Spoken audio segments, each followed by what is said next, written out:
Hello, my name is Charlotte Wittram and I am an Oxbridge Mind tutor, and I will be going through the first tutorial on the PAT Oxbridge course on mechanics.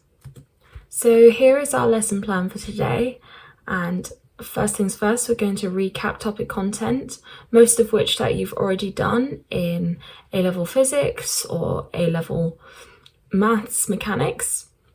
Then this will lead us to work through past paper questions and discuss strategies and approaches to solve these challenging mechanics questions.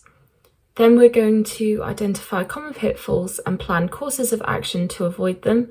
You're working hard for these exams, and the last thing you want is to lose easy marks. So we're going to recap on how you can avoid this.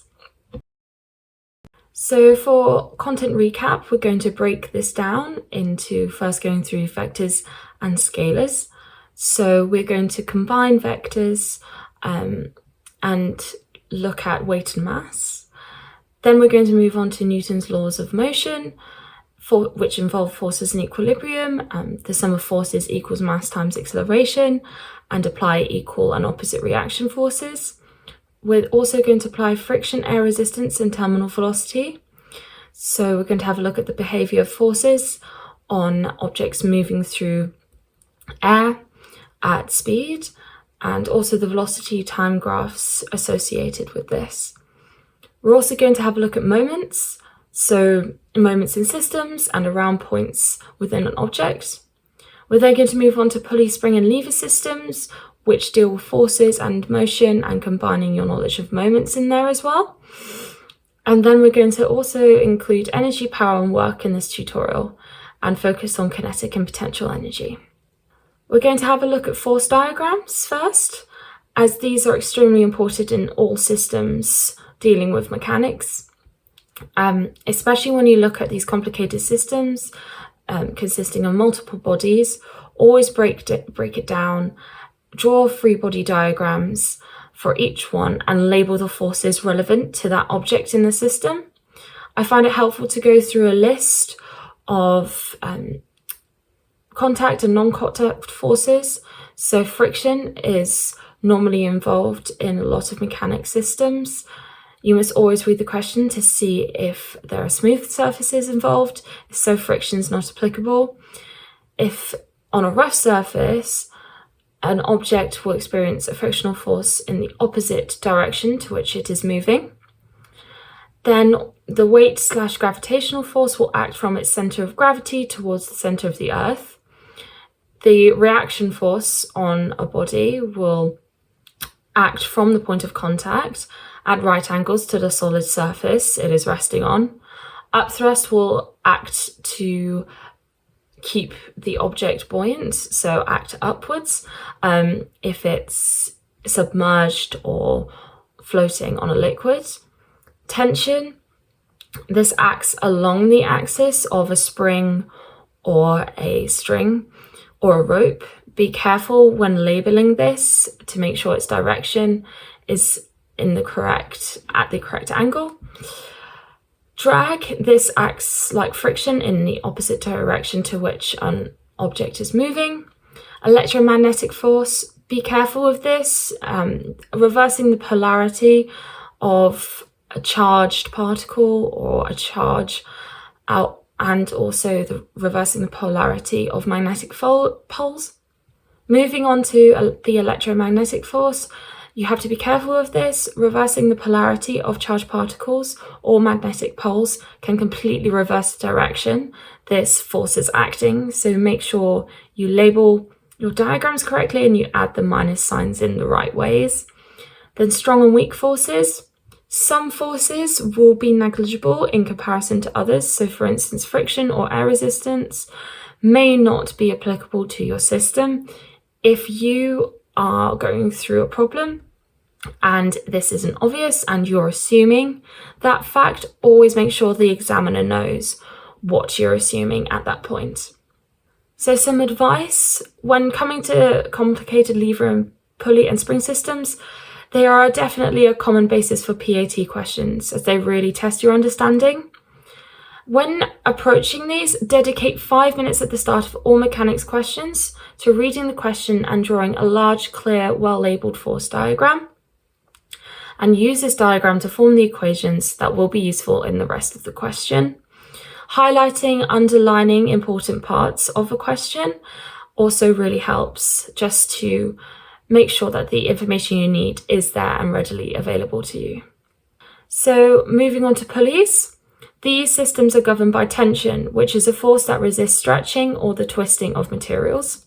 When dealing with pulleys, and you're assuming that you're dealing with a taut string, these imply two things: that tension is conserved along the string, and also that the acceleration of the connected objects has the same magnitude.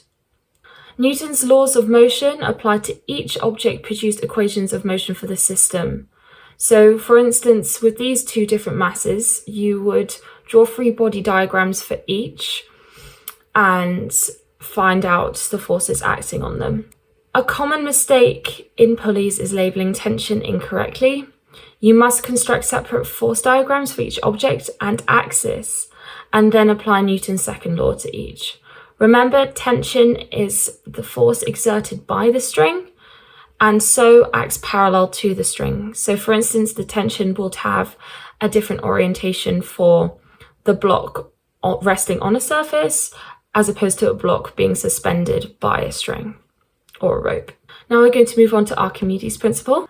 Archimedes' Principle states that a submerged object feels an upward force or upthrust equal to the weight of the fluid it has displaced. So therefore, upthrust is equal to the density of the fluid times gravitational constant times by the volume of the fluid displaced. So the density of the object compared to the density of the fluid also determines whether an object will sink or float. So if your object is more dense than the liquid it is surrounded by, so for instance, if you have a lead block in water, it's going to sink. So now we're going to move on to the derivation of Archimedes' Principle. And this stems from the fact we know that the pressure of a liquid acting down is equal to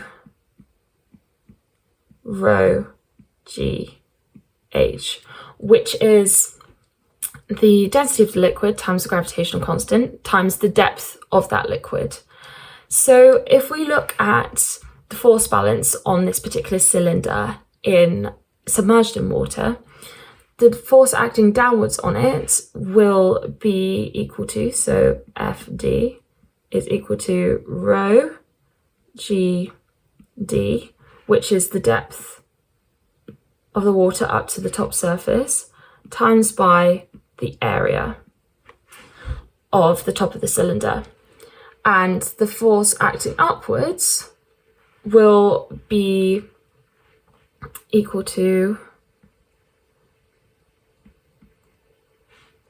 rho g d plus h times by the area, because we're assuming the cross-sectional area is constant here, so Fu, and therefore the total force acting upwards, or the upthrust, which is what we want to find, is, I'm going to call Ft, and it's equal to the Fu, take away Fd, and this is equal to rho g, taking A out of the equation, rho g d plus h, take away rho g d, and we are left with A rho g h, which is also equal to rho g v, which is the volume, where V is the volume of the cylinder and therefore the volume of the displaced water. Hence we've proved Archimedes' Principle. So we're going to start looking at some past paper questions, and the first question we're going to look at is related to springs. Now, with these multiple choice questions, you've got to look through the information in the question very quickly and carefully. So here we are asked, what is the effective spring constant of the combination of springs shown in the diagram if each spring has a spring constant K? So as we can see in this diagram, these top springs are joined in parallel. If you visualize every spring acting like a resistor, and these two bottom springs are also connected in parallel. Now, constants at the top section, so the 3 Ks, will follow a rule, which is springs in parallel follow the same rule as resistors in series for finding the equivalent spring constant. So the top 3 here, so Kt will be equal to K plus K plus K, where it's K spring 1 plus spring 2 plus spring 3. So 1, 2, 3. And this is equal to 3K. Now, for the bottom set of springs, we apply the same rule. So springs in parallel equivalent to adding a series of resistors together. So Kt2, which is down here, is equal to K plus K, which equals to 2K. Now, as you can see, these two separate lots of parallel springs are joined in series together, and just like the previous rule, springs in series follow the same rule as resistors in parallel. So 1 over Ke, the total K, will equal to 1 over 3K plus 1 over 2K. And adding and rearranging this, you find that the overall spring constant is going to be 6. This would be 5 over 6K, and taking the reciprocal of that, you will get C as your answer. So here is some advice when combining springs. The spring constant K can be thought of the stiffness of a spring. When 2 springs are placed in parallel, it requires more force to extend the springs by the same amount, so the stiffness increases, hence why you have K plus K plus K on the top 3 with the same spring constant value. When 2 springs are placed in series, it takes less force to extend them, so the stiffness decreases. So physically, it's quite intuitive, these 2 rules. So as you can see, springs in series combine like resistors in parallel, and springs in parallel combine like resistors in series. An important note is that rules such as the combination of springs in series and parallel are not taught in physics school curricula. The combination of resistors in series and parallel, however, is familiar. Through consideration of Hooke's law and a physical understanding of forces and extension, we can derive these equations similar to how we derive the combination of resistors from Ohm's law and Kirchhoff's laws. I would recommend looking this up so you can have a greater understanding of the rules that you're using. They may also ask you to derive this in the PAT exam. The PAT tests the ability to apply similar mathematical understanding to different contexts, and you must always ask yourself, where have you seen an equation or diagram or question like that before? These synaptic links really help, especially if you're thrown a question that you have never seen before. So we're going to look at a little more challenging question. So here, the above figure depicts a ball of mass m, which is equipped on its lower side with a massless spring of uncompressed length L0 and spring constant K. The spring is initially compressed to a length L, which is less than L0, as shown in the figure. So bearing in mind this is a massless spring. The ball's spring system is either dropped vertically or launched with a horizontal speed v0 from a height of h0 at a distance x0 from a wall of height hw, all of which is shown in this diagram here. The spring remains compressed until it touches the ground. When it touches the ground, the spring is released by a mechanism not shown in the figure and expands very quickly back to its uncompressed length L0 and then held fixed at length L0. The bounce of the ball spring system on the ground is assumed to be totally elastic, which means all of the kinetic energy of the ball afterwards was all transferred from the elastic potential energy of the spring. Now we are asked the questions in two parts, and A is when the ball is dropped vertically, find the maximum height H max the ball spring system could reach after its bounce in terms of the spring's compression. Delta L equals L naught takes L, and the parameters mg, k, and h naught. In analogy to h naught in the figure, h max should be the vertical distance between the floor and the lower end of the spring after the bounce. You may take g equals to 10 meters per second. Find the optimal value for the distance x naught from which the ball would bounce over a wall with maximum value of hw. That is part B. So at first we're going to go through part A, and then we'll move on to part B. So here is part A, and we can see that from this diagram, we will assume that the ball bounces higher than the original height due to the released elastic potential energy. Now, drawing diagrams like this really help picture in your mind what the different values mean and in what context they are used. So we're going to call this difference, this extra difference in height, delta H here. And we're going to use energy conservation, whereby the stored elastic potential energy is half K L take L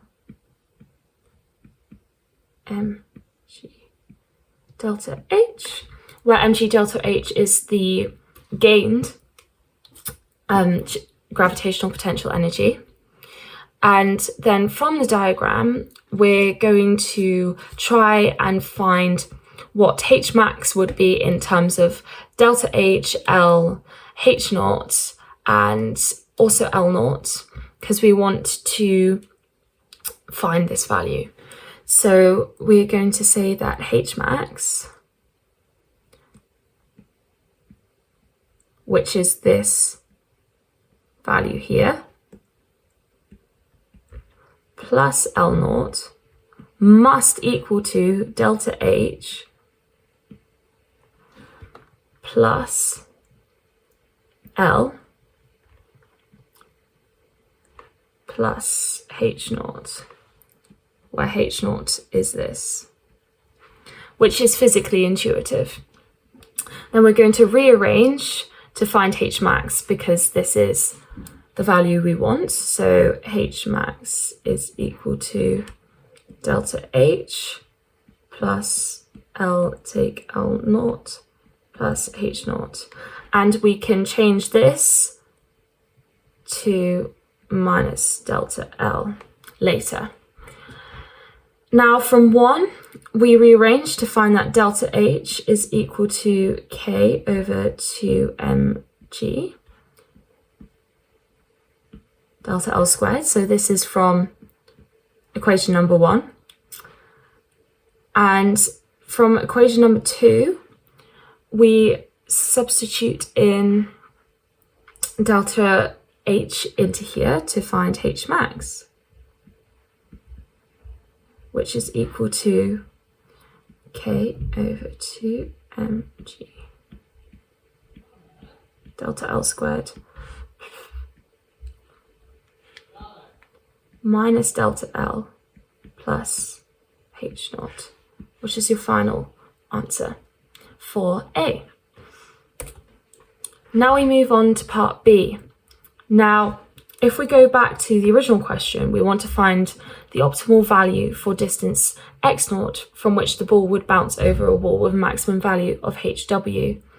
Now, we're not here dealing with projectile motion, where the horizontal motion is independent of the vertical motion. So if we can find the total time it would take for this ball to bounce after being dropped from this certain height h naught, we would be able to find x0 because we know the velocity. So this is what we're going to find. First, we're going to break it down, finding the different time periods of number 1, when the ball is falling, and then once the spring mechanism is released, the time it takes for it to rise to a certain height.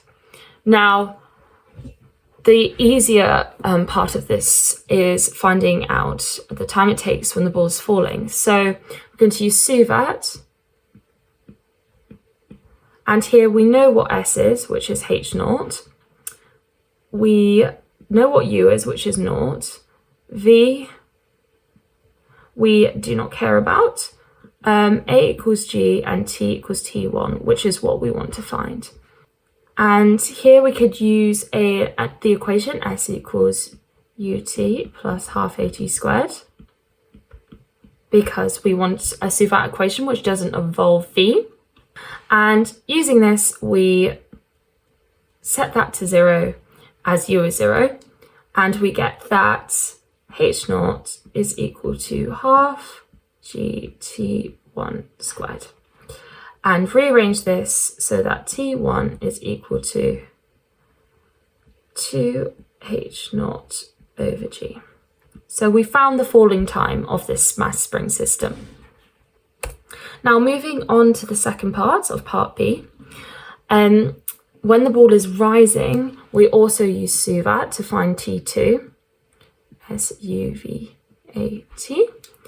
and we give S as H max plus delta L. This is due to the fact, you can see in the diagram, that this is H max, which is the wall. This must be L plus delta L. And we want to find the distance that the ball itself has risen. So we eventually get to H max plus delta L. We don't know what U is. We know would be 0 because it is rising to its max.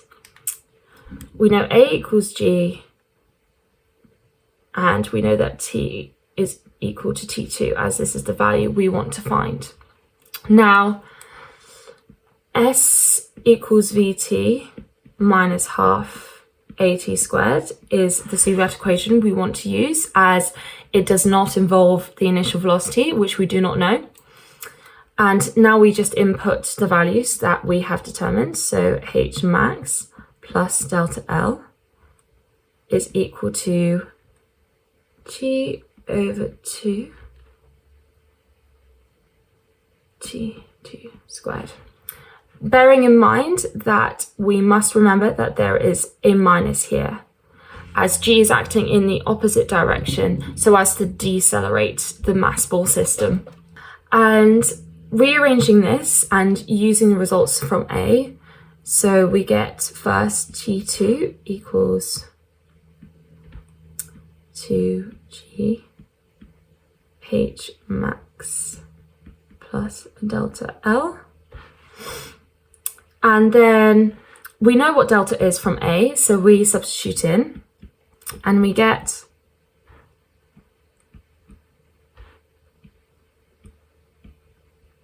plus K delta L squared over 2mg. And that is your T2.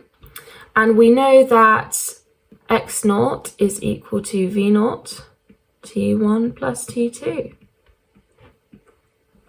So we have found our answer. So here is some advice on combining springs. So many mechanics questions can be answered using the conservation of energy methods or consideration of the dynamics of a system. So the displacement, velocity and acceleration. And there you could see we combined the conservation of energy with SUVAT. PAC questions often hold cues towards the right equation. For example, is asking for a relevant definition in the previous part of the question.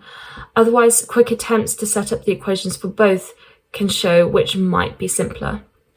Now we're going to move on to a pulley system.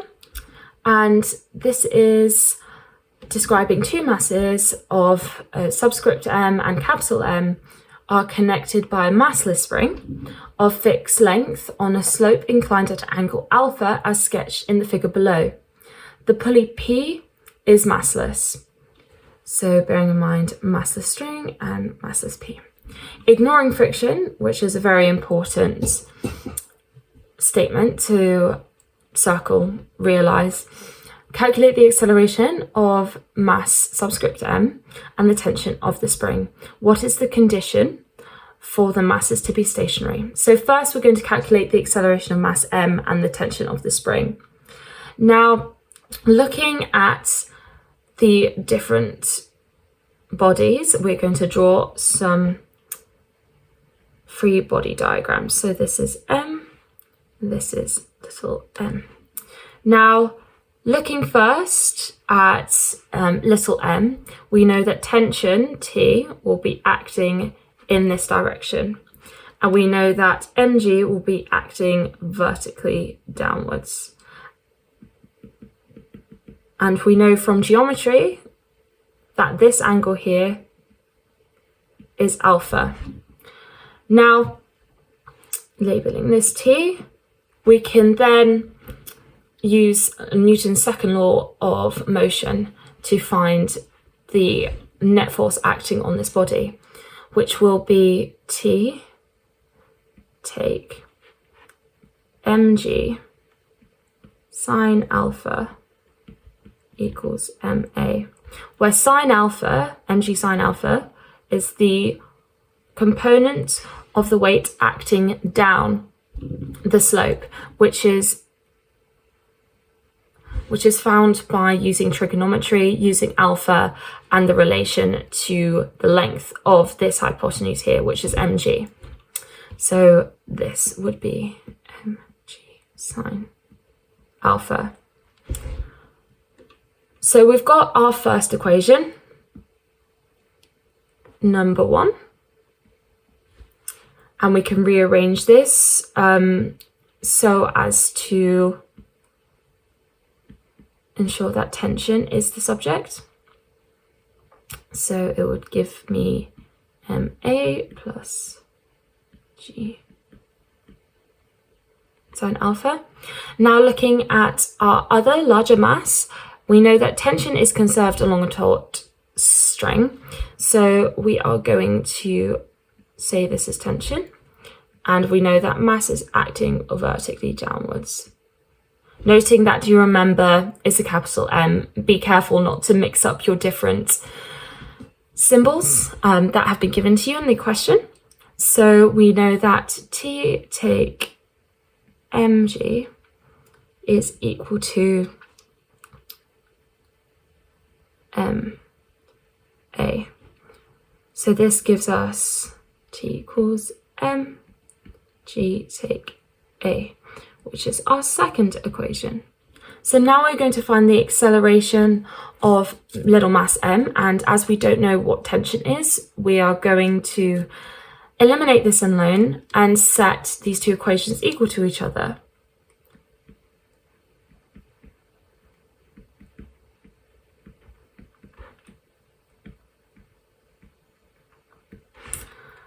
Now we can rearrange these so that m plus big M a equals g m take m sine alpha.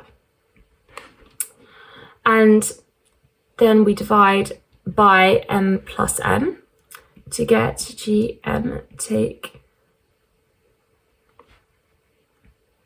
m sine alpha over m plus m as the answer to the first part of our question.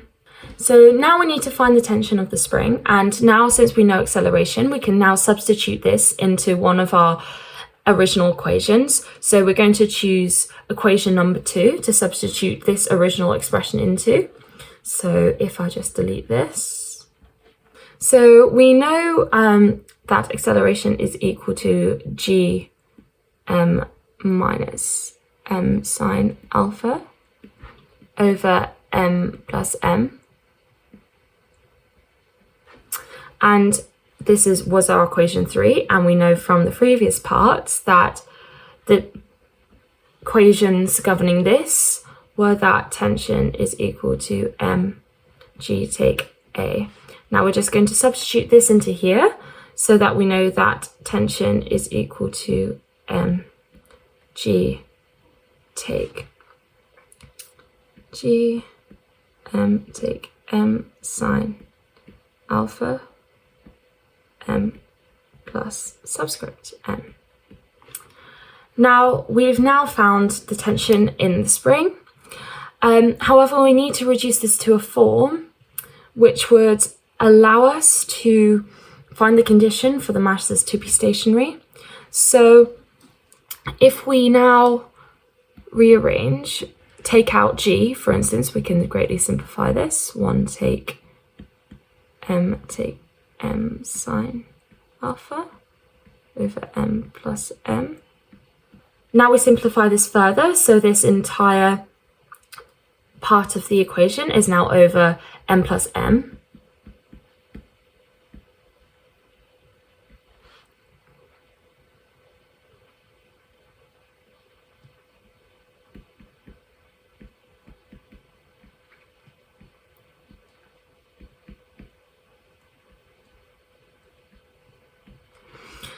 And now we can see that the tension is equal to mmg 1 plus sine alpha over m plus m, which is its most simplified form. Now, if it is stationary, the forces are balanced and there is no resulting acceleration. So this expression here must be equal to 0. Now, the condition for this is that m must be equal to m sine alpha for this term here to equal 0.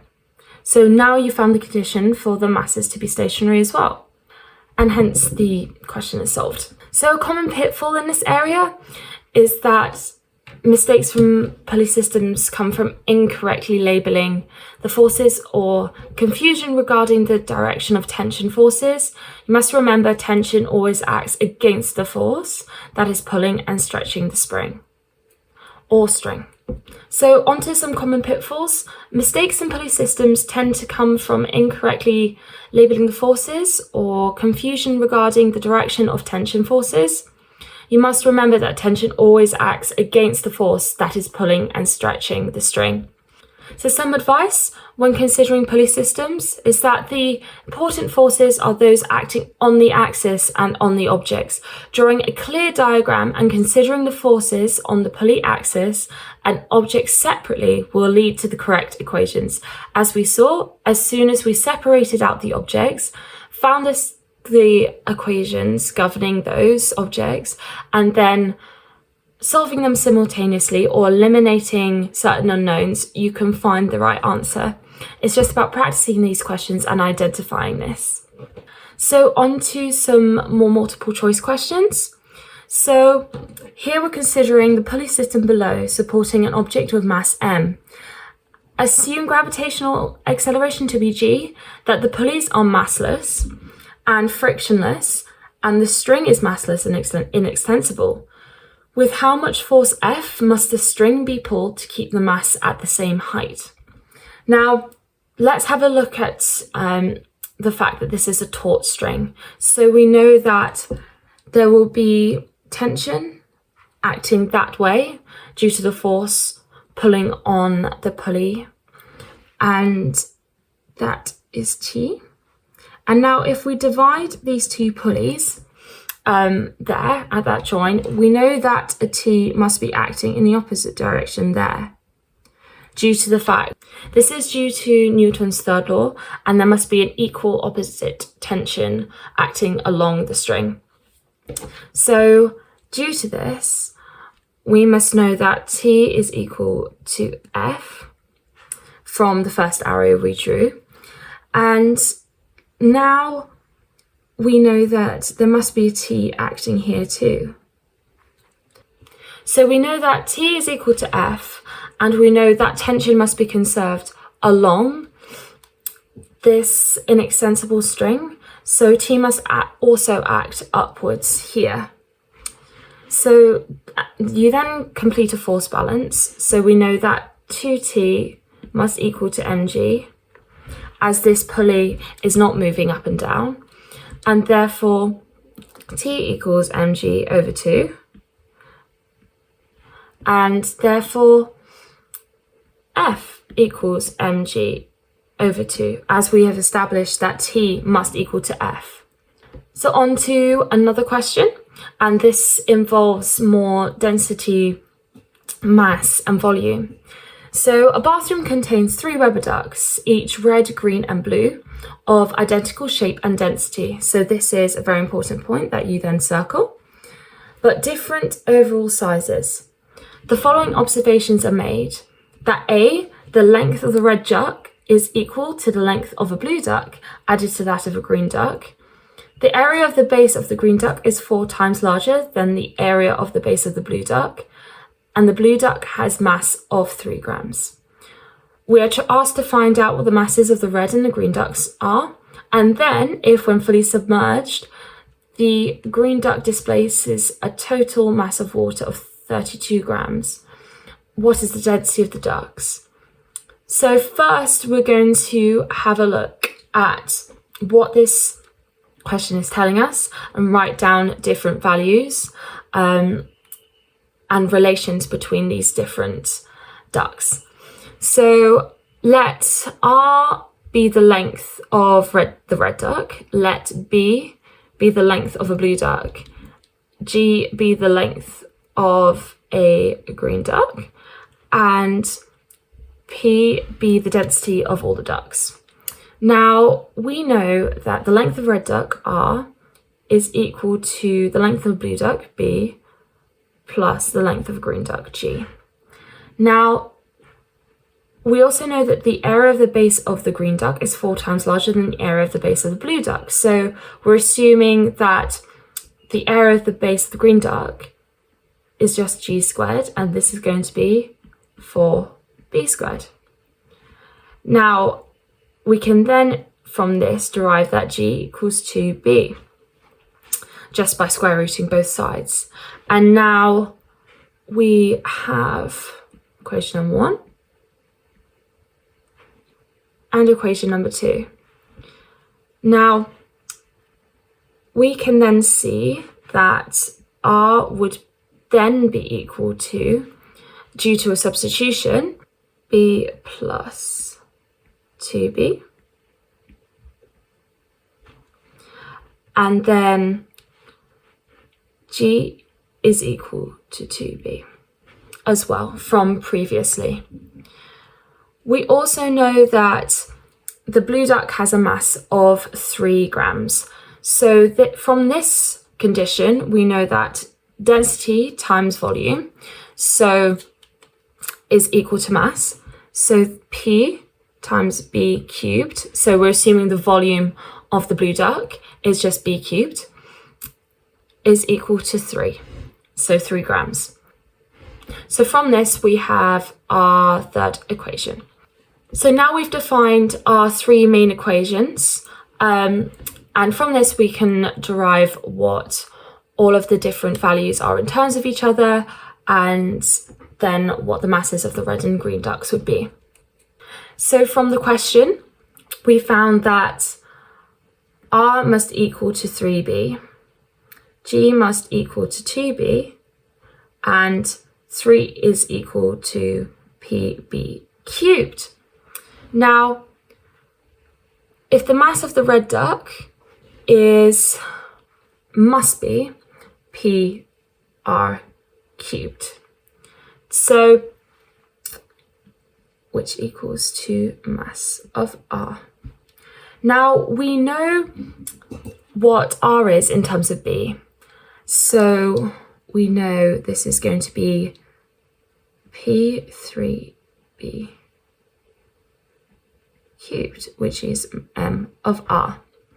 So 9PB cubed is equal to M R. So from this, we can see that the mass of the red duck is going to be 9 times that of the blue duck. So 9 times 3 grams is 27 grams. Now we do the same with the green duck as well, because we know that G is equal to 2B. So PG cubed is equal to the mass of the green duck. So P times 2B cubed is equal to mg. So 8pb cubed is equal to mg. So 8 times 3 is equal to 24 grams. So we found the mass of the red and the green ducks. Now, from the information we were given here about when fully submerged, the green duck displaces total mass of water, we now know what the volume, the actual volume of a green duck is due to Archimedes' principle. So the green duck volume will have to be 32, which is the mass of water displaced, divided by its density, which is going to be grams per meter cubed, which would be equal to times 10 to the 6 meters minus 3. You must remember to convert your units, as this here is in grams, and you eventually get this answer, times 10 to the minus 6 in meters cubed. And then we know that density is equal to mass over volume, and we know the mass of the duck, and we know the volume of the duck. So now we just substitute these values in the correct units. Minus 3 kilograms over 32 times 10.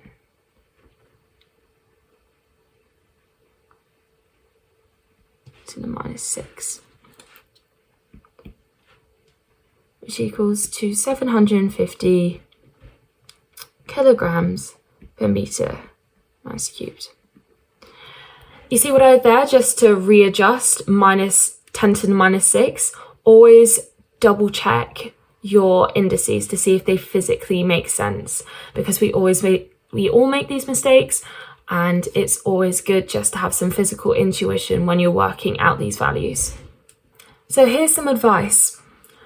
PAT questions do require high-level mathematical understanding in physical context. The mathematical techniques don't tend to be too complicated and will have been seen before in mathematical contexts. Be prepared that these physics questions will expect complicated arithmetic, i.e. simultaneous equations, trigonometric relations and identities, differentiation and integration. So make sure you know and you have a good base in mathematics before attempting these PAT questions, because that is where you will lose easy marks on the complicated arithmetic, which they will be testing you on. And if you just practice, you will definitely nail it. So we're going to go over some common pitfalls now. So here is some advice on PAT questions in general. They tend to require high-level mathematical understanding in physical concepts. So the mathematical techniques don't tend to be too complicated and will have been seen before in mathematical contexts, but they will be applied in different situations. So be prepared that these physics questions will use simultaneous equations, trigonometric relations and identities, differentiation and integration. Make sure you have a good base in these mathematical skills and you'll be able to apply them. So here's some common pitfalls we're going to go over before the end of the lesson. So drawing an incorrect diagram by mislabeling or omitting key forces, i.e. missing out tension in pulley diagrams or pointing it the wrong way.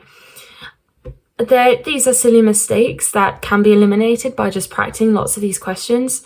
So you must practice constructing diagrams from questions and revise the key properties of forces and the equations that govern them.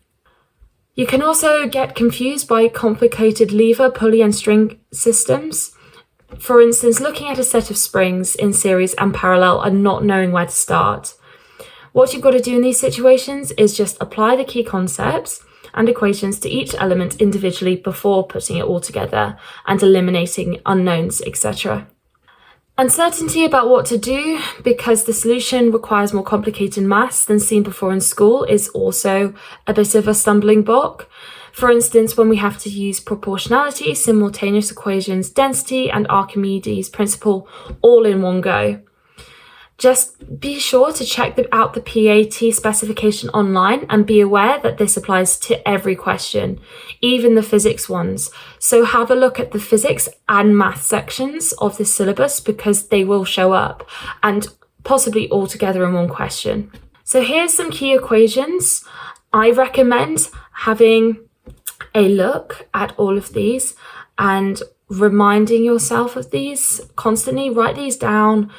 Rote learn them. These are extremely important, and it's always good to have a good toolbox of these equations so that if you look at a question and you don't know what equation to use to eliminate or what equation to use because you don't know a certain value, if you know these, you will be very much fine. So that is the first tutorial complete. Good luck with the rest of your PAT revision, and hopefully you'll look at a few other tutorials and pick up some useful tips from those as well. Bye!